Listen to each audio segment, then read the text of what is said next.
Kelley Lindberg, welcome to the Rocky Mountain Writer Podcast. Thank you so much, Mark. Great to have you, blog editor for RMFW, in addition to lots of other things you do, but how long have you been blog editor? Only for a couple of months now, but I have been blogging for Rocky Mountain Fiction Writers for probably a year, maybe not quite a year. Yep. And the blog editor we had before, he was amazing, but he had to resign. So after a couple of months, I talked myself into jumping in and helping get us all coordinated. It's such an amazing resource. There's so many fine bloggers on there. We have 8 or 9 people that are contributing posts every month.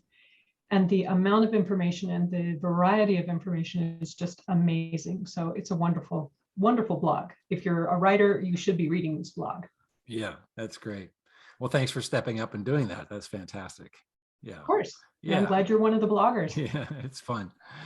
I always find it challenging to come up with an idea, and you think everything's been said, but it's kind of it's kind of a monthly challenge. So try to take it on and see if you can come up with some interesting approach.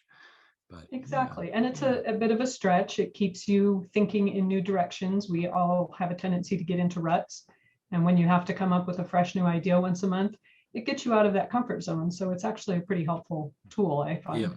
Yep. Well, we are here because you have great, exciting news, which is you have been signed by an agency, which is fantastic for your first novel, which is terrific.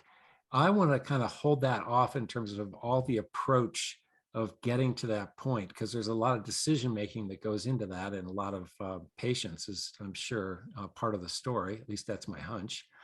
But I'd love to hear just let's just start off with, first of all, just generally, where are you from and how long have you been writing? I was raised an Air Force brat, so I'm kind of from all over. We ended up in Utah when I was a senior in my high school, and we loved skiing, we loved hiking, camping, all the outdoor stuff. And of course, anywhere in the West, that's where you want to be if you like to do those things. So I ended up staying in Utah, going to school there, and lived there for my entire adult life until 2019, when my husband and I moved to Colorado. And of course, we got here just a few minutes before the COVID lockdown. Mm-hmm. So we had just begun to start to really explore the state. And I had just begun to try to explore the writing community. Mm-hmm. I had left a pretty thriving writing community and all my writing buddies back in Utah. So one of the first things I did was go to the Rocky Mountain Fiction Writers Conference that was in, I guess, October that year. And it was in person because COVID hadn't quite hit yet. And then, of course, a few months later, COVID did hit. So all of my little fledgling efforts to find my writing community kind of put the brakes on. And I ended up discovering that Zoom was a really great way to meet people, to stay connected with the writing community, no matter where people were.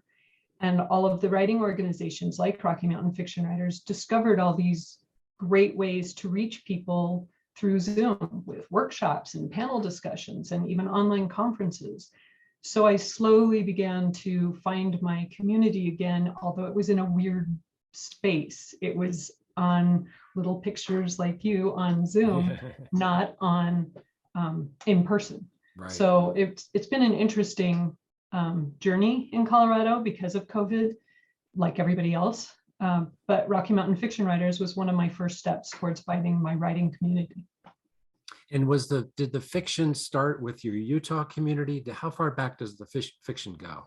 Oh, fiction goes back my whole life. Like most writers, I was probably dabbling in it when I was a kid. I was one of those kids who would put off a writing assignment until midnight the night before it was due, and then knock it out and get an A, because I was not afraid of writing. So many people are afraid of writing. And as a writer, now I look back and think, oh, it's probably because I was a reader. So I read all the time as a kid. I could write. I didn't necessarily love writing as a kid. It was associated with assignments and homework. So I didn't necessarily love it, but I knew I could do it. So then when I went to college, and that was in University of Utah, I got a degree in radio. mass communication with a radio emphasis. And I thought I would go into radio or recording in the music industry somewhere, and discovered that I could either pay for rent or I could buy groceries, but I couldn't do both the same month if I went into radio. Oof.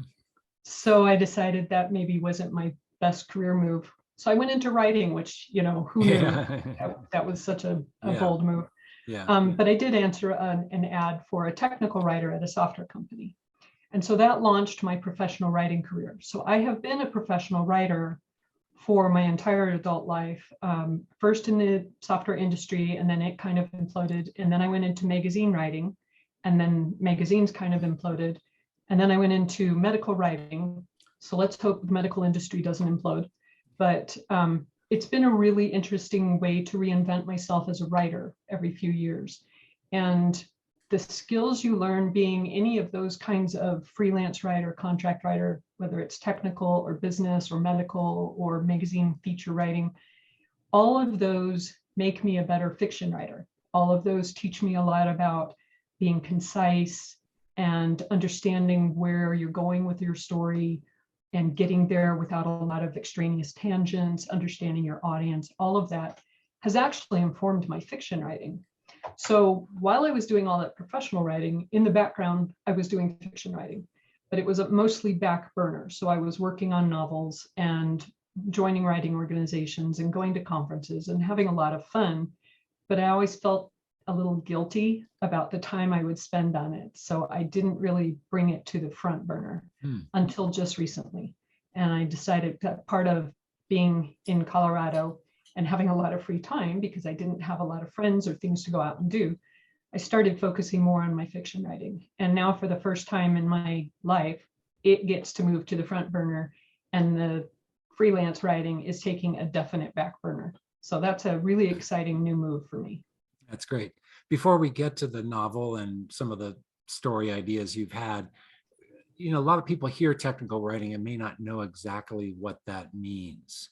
Can you both give a quick definition of what that means, and what are some of those precise skill sets or things you learned that you can bring over to fiction, other than the concision issue, which I can understand, but just from a drafting point of view, just working with language, understanding, I guess, basics with punctuation and grammar, just becoming really comfortable in all those situations. Well, of course, you do have to have that basic fundamental grounding in grammar, but there's also a lot of understanding of how humans think and process information that goes into it. And as a technical writer, you may be writing manuals, how-to books. You might be writing the online help or content for websites, or if you're using a software program and you click the help button, that little help screen that comes up, that a technical writer created that information that's in the little help screen. Your audience could be every Tom, Dick, and Harry out on the street who has no basic understanding of the technology, or it could be that you're writing to, super smart programmers who expect you to know as much as they do. Your audience can be all over the place. Everything you're doing is geared towards taking really complicated information and making it really understandable to the common person. And so again, a lot of that is learning how to be concise, learning to get to the point and not to wander around, learning how people think. And we think in order, one step and then the second step and then the third step. We don't always write that way. So I've seen instructions that say, press enter to delete all your files. But by the person who's reading it, by the time they get the to delete all your files, they saw press enter, they clicked the enter button and then read the rest of the sentence. So you learn to make sure that you've got the information in the correct order so that you don't get angry phone calls from people. All of that has helped my fiction become much tighter, but it's also a creative endeavor. Even technical writing, doing that kind of work is very creative because you're having to try to figure out how to reach an audience person, that you've never met, and how they may be thinking and how they may be coming to your information. All of which works really great when I sit down to write my fiction. That's great. That's an excellent example. Thank you for that.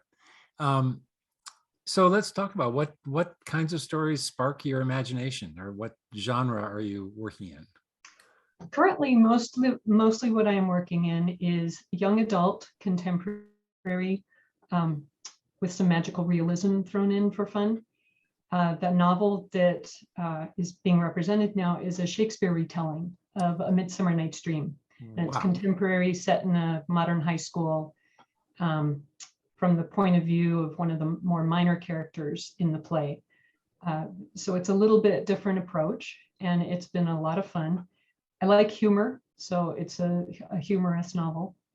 I also write for adults. I do novels for adults that also tend to be humorous, kind of reluctant hero sort of adventure stories. And I've written some short stories and some essays. I've had those published. This will be my first novel that's being represented by an agent, but I have had some published short stories, like the Baltimore Review published one of my stories last summer. I like writing short stories because it gives me a little extra, again, that kind of stepping out of your envelope, getting a little bit different perspective. Sometimes you get just so down into the ruts in your novel that you just need something else to think about. And a short story I find is a really good way for me to do that. Yep. Well, let's talk about the reworking of Midsummer Night's Dream. What's the working title, or the title you sold it? Not sold it, no, got the agent to represent Got the you. agent. It's called True Love Never, which is, of course, from one of the famous lines from that, which is, the course of true love never did run smooth. And believe me, for this poor guy telling this story, true love is not running smooth. In fact, the problem is he doesn't believe in true love. Which character is the point of view? It's the Puck character, Robin Puck, Goodfellow. who has the opening and closing He does. Bits. He has the opening and closing lines, and he is the Fairy King's errand boy, basically. Mm-hmm. He's a lackey, and he runs around and he does mischief on the king's orders, but he doesn't necessarily have that big of a part in the play other than that. So I thought it would be really interesting to tell it from his point of view. These crazy humans, these crazy king and queens, and everybody's messing everything up. And he doesn't believe in true love, but he has to try to figure out how to get his king and queen to believe in it. Okay, I'm just going to say that's a genius idea. Thank you. Wow. And did you move it like contemporary, or what? It's contemporary. It's set in high school. In what state, or did you name it? I didn't name the state, but it's kind of Western because that's where I am. Wow. And so how long have you been working on this? I have, it's one of those things I probably shouldn't admit it, but I've probably been working on it for about 10 years. Wow. But that was not constant. That was intermittent here and there. And in the middle of that, I had to take 4 years off from writing. I ended up in that, what they call the sandwich generation, where I had a teenage son and elderly parents with dementia that I was trying to care for everybody, plus keep my day job of technical writing going. So something had to give, and it was fiction. So I put the whole book on the back burner. It had won an award. I had started to query, hadn't gotten much reaction. I'd gotten really glowing rejections, but nobody had picked it up yet. So I just took 4 years off. And then when my son kind of got into college, got his feet under him, he was doing well. And then my parents kind of passed away. Well, they didn't kind of pass away. I ended up dragging this book back out and saying, okay, we're going to get serious now. And I dusted it off. I went back through it, made another round of revisions, really took a hard look at it. And then last summer, just on a kind of a lark, I decided to enter it into the Rocky Mountain Fiction Writers Contest, mainly because you could request the comments from judges. And I wanted to see what judges would say about it. I was looking for the critique. I did not think it would win, but I was looking for the critique. So like the day before the deadline, I just on a lark submitted it, and then it ended up winning. So then at the conference in October, which was finally back in person, I went to that conference, actually did a couple of presentations there where I gave a presentation on great openings and another one. But as part of being a winner, we had to read a small section of our book, which was very intimidated because there were 300 people sitting in a large ballroom. But after I did my reading and went back to my table, this agent, Lynnette Novak of the Seymour Agency, literally chased me down. Now, I want you to just take a moment and appreciate that, because agents do not chase writers. No. Writers chase agents. It Right. never happens the other way around. And in this particular moment, it did. She chased me down. She said, I love the voice. Can you send it to me? And I said, yeah, sure, if you insist. So I sent it to her and then waited 3 months. Didn't hear anything. So she finally got back to me in January. I mean, the holidays were probably crazy for her, just like they are for everyone else. But in January, she wrote me and said, we need to talk. And she loved the story, loved the character, loved everything about it. So here we are. Okay, I have a lot of questions. All right. So was she the one who was involved in judging your group she was not. No, she was just not. To be clear. So she was just a speaker at the conference. Okay. So she happened to be sitting in the audience. Gotcha. And so the actual agent or editor who judged your group, right, and it selected you as a winner in young adult for the Colorado Gold Rush Literary Awards contest, did that lead to a conversation at all about being represented or anything come out of that? She gave me a note that said that I could submit to her, and I did, and I never heard back from her. Wow. Which is part of it. That's just par for the course. Sure. Yeah. I've been asked for the manuscript before and sent it and never heard back. Or I've also sent it and then gotten really glorious rejections. Right. Where they would say things like, I love it, but I just don't know what editor to sell it to right now. Right. So it's definitely a lightning strike kind of industry. You never know when something is going to work, when somebody's going to look at it and say, oh, I love this, and I know who to send it to, or I love this and I have no idea who to send it to. Right. And most editors and agents are so busy, they don't have time to just speculate. They want to know, they want a sure thing. They just do. Yeah. So Lynnette felt really strongly that this would be a pretty sure thing for her. Of course, who knows? We have to start the hard part of trying to sell it to an editor now. But she was enthusiastic enough to take it on. So. Yeah. And again, that was in October, and she had made you an offer to represent you in early January? Later January 24th, I think. Not that you're keeping track. Not that I'm keeping track. Right. Yeah. Wow, that's fantastic. I mean, did she ask for any changes or make any suggestions? She did. She sent me what they call a revision letter, where they have just a few ideas. And I was expecting a great big revision letter because I have lots of friends who have gone through this process. And it was very minor. There were very few things that she asked. It took me a weekend to go through. And some of it was funny things like I had my characters running around in the woods at night. And she said, wouldn't they have flashlights? Like, oh, yeah. Yeah, that's a good one. I should do that. That's a technical thing, Kelley. Right. Yeah, so I don't want them running into trees. So now they're all using their flashlight apps on their cell phones, and life is good again. That's great. So it was really very small revisions. So I did that in a weekend, sent it back to her. And then she asked for some marketing materials. So the synopsis, my bio, a log line, which is just like a 1-sentence description of your novel, and then a slightly longer one, like a 25-word description, and then a slightly longer one, like a 50 or 60-word description. So I sent her all of those and a headshot. So all of that marketing material. And she is now this week in the process of putting together what she calls a submission package, which will include the manuscript as well as those little marketing things I put together, and a marketing plan of where I think I could help sell the book, things I'm willing to do on social media, or where I think I could do a book signing, that sort of thing. And once she has that package pulled together, then she'll come up with a list of potential editors to send it to.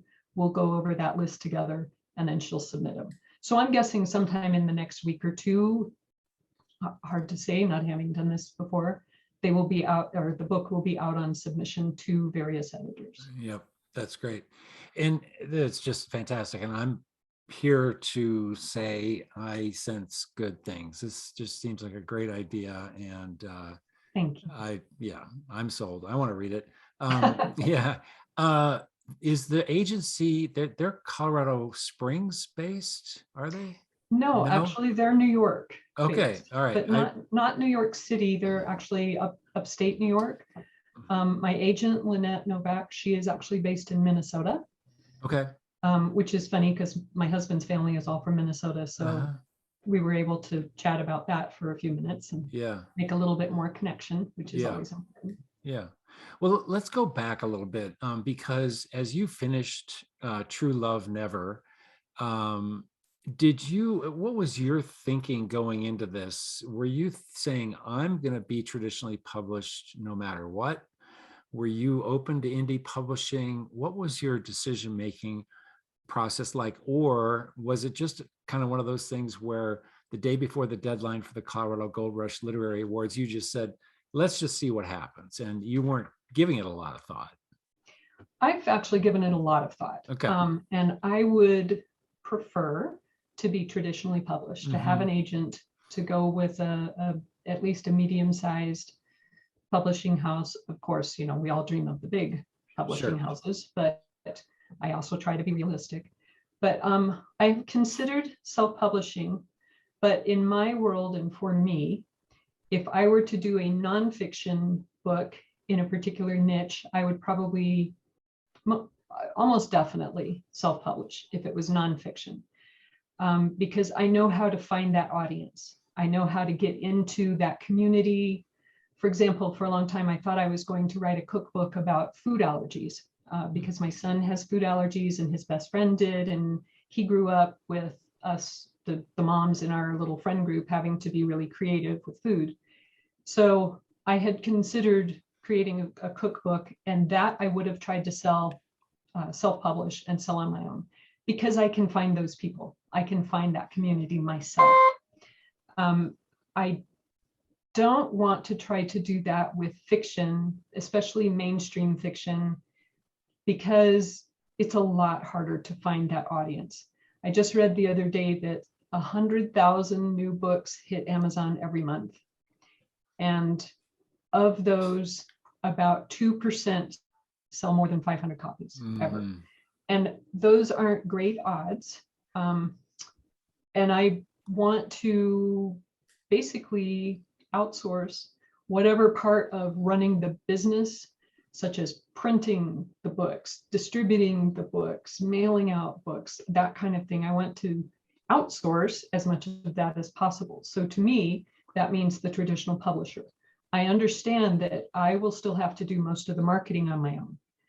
But what I hope and anticipate, and I could be horribly wrong, but one of the reasons behind my decision making is that if I am using a reasonably sized traditional publisher, their reputation will help extend my marketing efforts. So I'm still doing the marketing efforts, but I'm hoping they will extend that reach.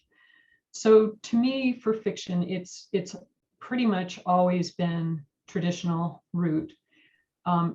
I know people who have had some success going the traditional route and then have decided to self-publish because by then they have a huge following of readers who want to see it. I think that's a super business model that could work really well for people. But for me right now, at this point in my life, I don't want to self-publish. I would like to be traditionally published. But that we could debate the pros and cons all day, because there are pros and cons to both sides. Right. And Absolutely. it's just what you're willing to do. Right. Well, you must look back a little bit and think, okay, you landed in Colorado 3 years ago, I think you said, and you say, okay, where's my people?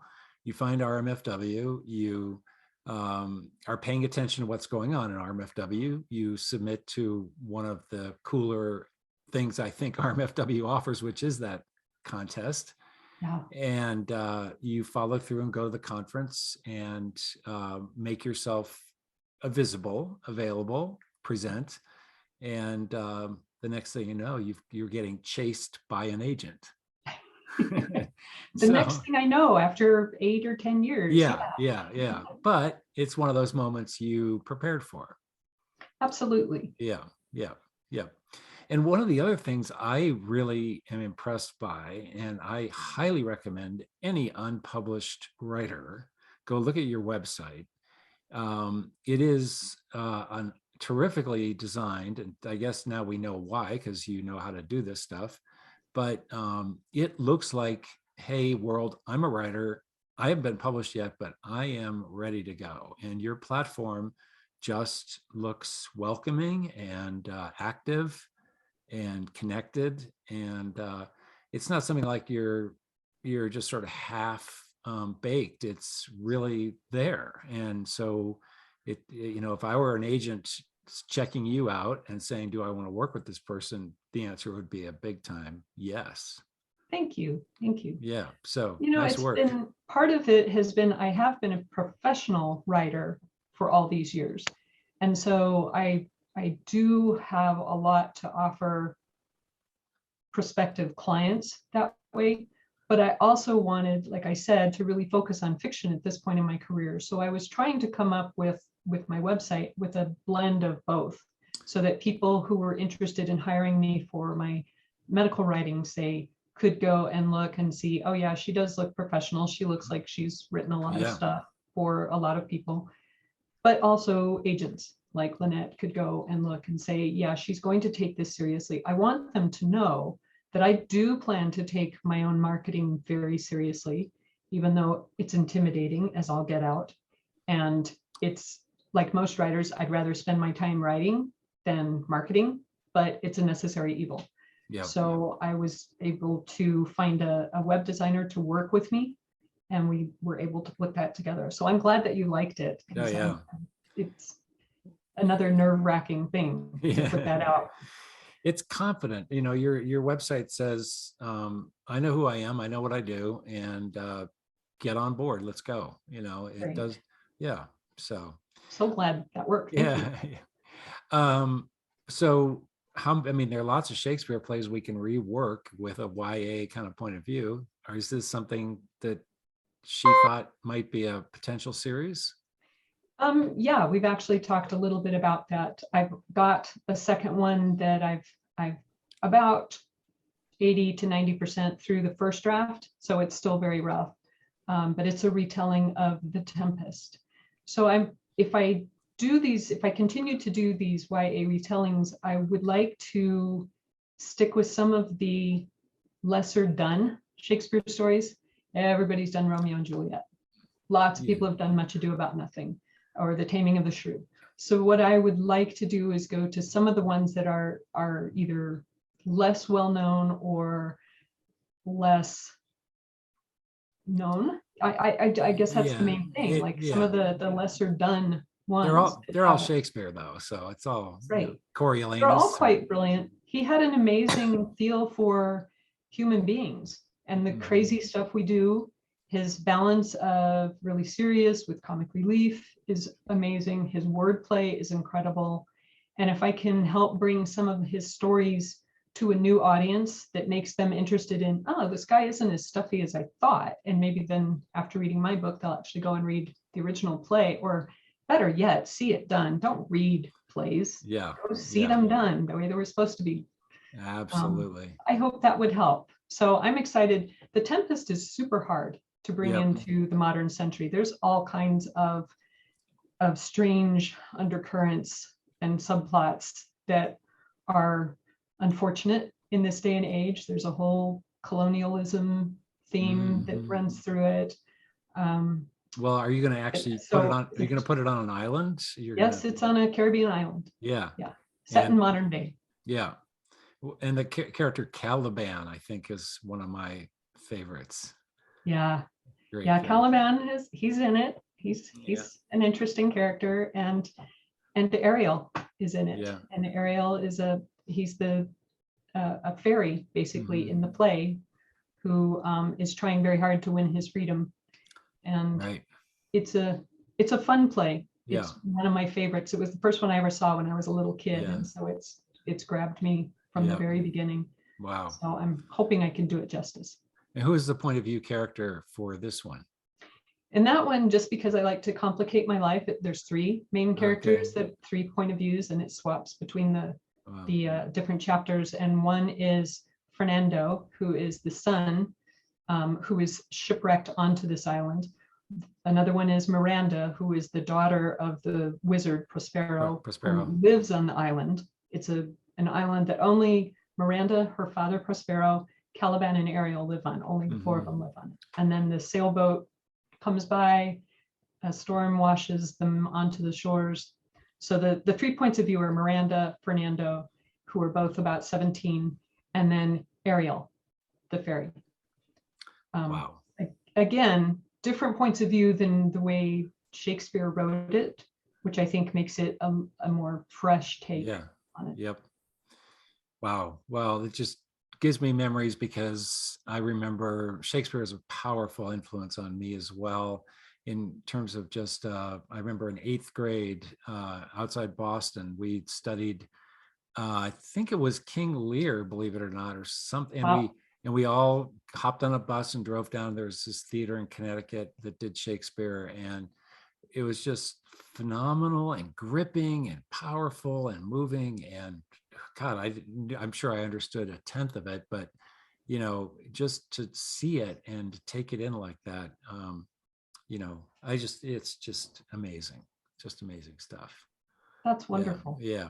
That's the key to Shakespeare, is to see it performed. You don't have to understand all the language. Yeah. You just need to let the language wash over you. And if you have great actors, then you understand what's going on by the actors and their expressions. You can take the time to look into the language later, which will be rewarding in its own self, because the language is phenomenal and incredible. The double layers and triple layers of meaning that he uses. But you just need to go see it and just let it wash over you. Yeah. This must be very stimulating for you to just immerse yourself in these great works, and look at different ways in which maybe movie treatments have been done or anything like that. Right. Yeah. Yeah, it definitely is. That's great. And I have strong opinions on some of them. Yeah. All right. Well, Kelley, this has just been terrific, and congratulations on the representation. I have a feeling we're going to hear good news soon. And thank you. Yeah. Thank you. As we wrap up, we always like to give our guests a chance to promote and suggest either a book or a writer, something you've been reading that you care to pass along. I have, I've read so many lately, but a couple of ones that I really like that are a couple of YA with male protagonists. One is This Book Is Not Yet Rated by Peter Bagnani.